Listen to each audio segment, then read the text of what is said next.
क्या मीर रजा केस में पुलिस भी मिली हुई है? क्या दाल में कुछ काला है या फिर पूरी दाल ही काली है? इस हवाले से कुछ बात करते हैं। देखिए, बहुत ही अफसोसनाक किस्म का वाक़या है, दिल दहला देने वाला।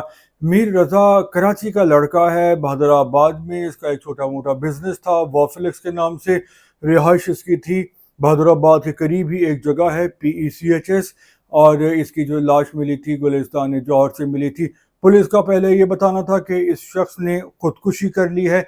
ना ही जाए हादसा से पिस्तौल मिला था और ना ही पिस्तौल का गोली का खोल मिला था जिससे वो मारा गया था। जो पहले मेडिकल रिपोर्ट आई थी तो उसमें ये कहा गया था कि जो रजा अली हैं उनके सीने पर फायर लगा है, जो कि उन्होंने खुद किया है और वो इसमें मारे गए हैं।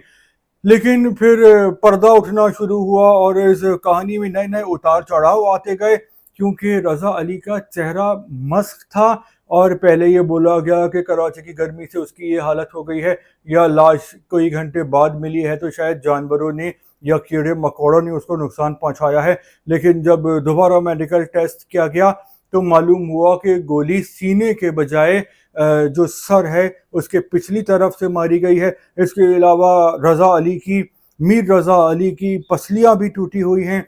इसके अलावा उसके 4 दांत हर्ट हुए हुए हैं और उसके चेहरे पर भी निशानात हैं मारने की, उसको किसी ने मारा है मुक्कों से। और इसके अलावा उसके मुंह से हलक से भी कोई काला रंग का मवाद मिला है और उसके दिल के मुकाम पर भी सियाह किस्म के निशानात हैं, जो कि इस बात की इंडिकेशन है कि उसको तशद्दुद का निशाना बनाया गया है। अब कहानी बदल गई है। अब सवाल ये पैदा होता है कि फिर पुलिस ने क्यों बोला कि खुदकुशी है, और बगैर तहकीक के, तफ्तीश के, क्या पुलिस केस बंद करना चाहती थी?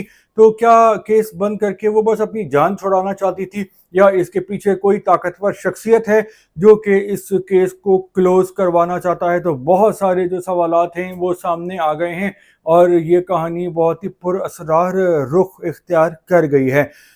एक और बात यह है कि मीर रजा क्रिप्टो करेंसी का भी काम करता था और इसने बहुत से लोगों से पैसे लिए हुए थे, तकरीबन 3 से 5 करोड़ रुपए लिए हुए थे उधार।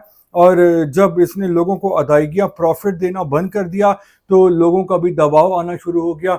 और बाज़ औक़ात होता यह है कि लोग लालच में आके इन्वेस्टमेंट कर देते हैं और जब वो इन्वेस्टमेंट डूब जाती है तो उनके ख्वाब चकनाचूर हो जाते हैं, सपने उनके रेजा रेजा हो जाते हैं और उसके बाद आपस में ही दोस्तों में, रिश्तेदारों में खून खराबा और हाथापाई हो जाती है।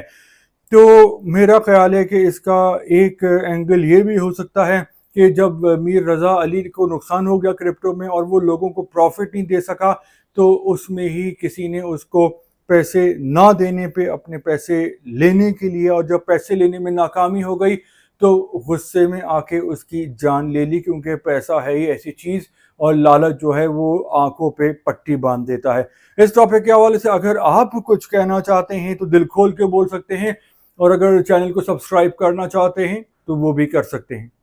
अल्लाह हाफिज़।